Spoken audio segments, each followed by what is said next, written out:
If you're thinking about moving to the Atlanta, Georgia area, you need to watch this video. Today I'm going to share with you 7 things I wish I had known about moving to Atlanta, Georgia, starting right now. Hey everybody, I am Teresa Fudge, running realtor in North Atlanta. If this is your first time on my channel and you want to know everything there is to know about living, eating, working, playing, moving to, relocating from, whatever it is in the Atlanta, Georgia area, just hit that subscribe button and the notification bell. You'll get notified every time I make a video. I'm getting so many calls, texts, and emails from people moving to and relocating to Atlanta. I just love it. Days, nights, weekends, I don't care. Give me a call, shoot me a text, send me an email. I got your back on everything you need to know about moving to the North Atlanta area.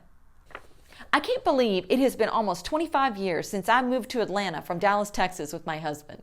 At that time, I had never lived more than a couple of hours away from my friends and family in my small West Texas hometown. I had this big romantic vision of what it was going to like to be here in Atlanta. You know, something right out of Gone with the Wind. Boy, was I surprised. The first thing I wish I had known about moving to Atlanta, Georgia, was that we weren't really moving to Atlanta. We were moving to Roswell, the suburbs. And I'm sure this is the case for a lot of you right now, too.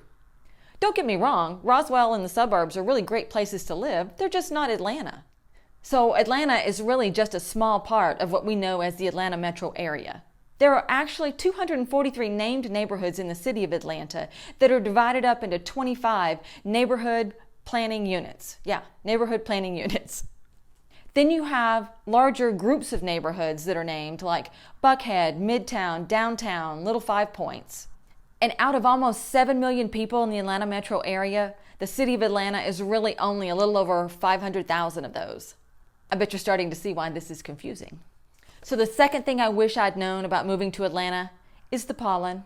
I grew up in West Texas where the stuff is blowing all the time. Dust, cottonseed, you name it, brushweed, it's out there blowing. I had no idea what I was getting into with this pine tree pollen. I had never had any issues before.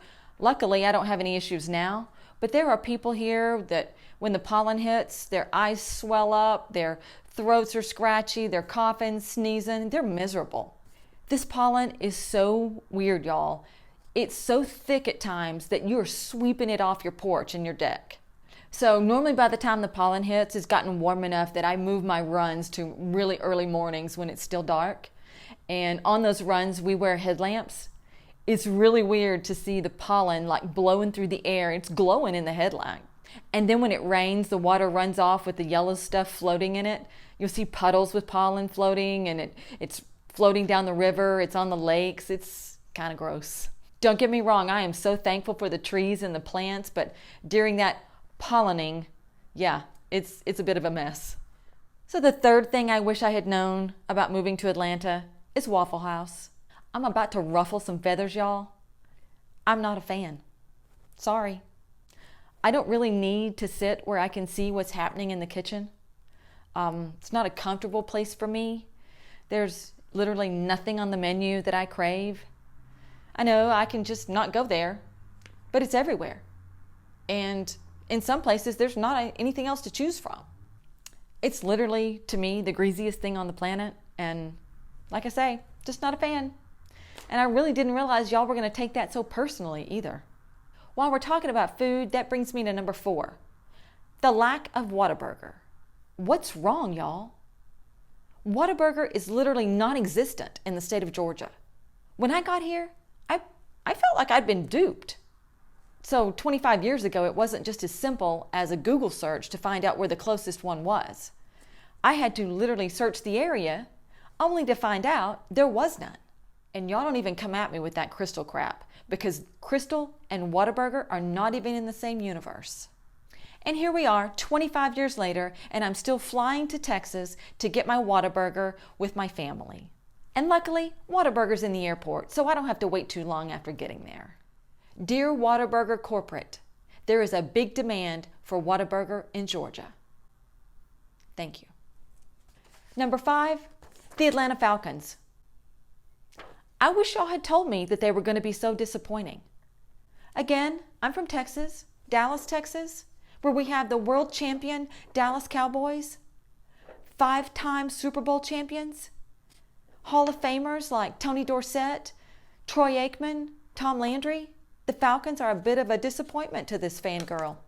And I'm not a stop everything for NFL football kind of fan, but it would be nice to feel good about rooting for the home team. I'll be honest, I don't have one piece of Atlanta Falcons merchandise. Not a t-shirt, coffee mug, or baseball cap. There is no Dirty Bird sticker on my car. Number 6, Atlanta traffic.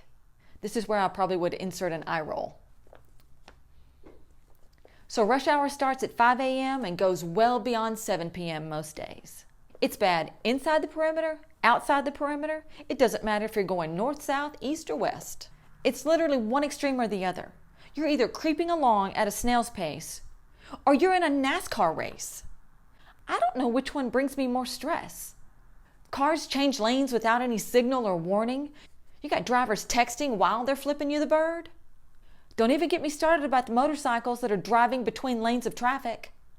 And then out in the suburbs where we have a whole lot of 2-lane roads that could really use some turning lanes but don't have any. All it takes is one car needing to make a left-hand turn to back traffic up a mile. And then we all miss happy hour. And because of all this, we have some pretty high auto insurance rates. We've made it to lucky number 7 on my list, the Georgia state income tax. So if you make $7,000 or more as a single person, you actually qualify for the highest tax percentage, 5.75%. Congratulations.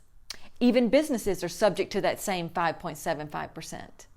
So while I'm complaining about this, our overall cost of living is actually really reasonable.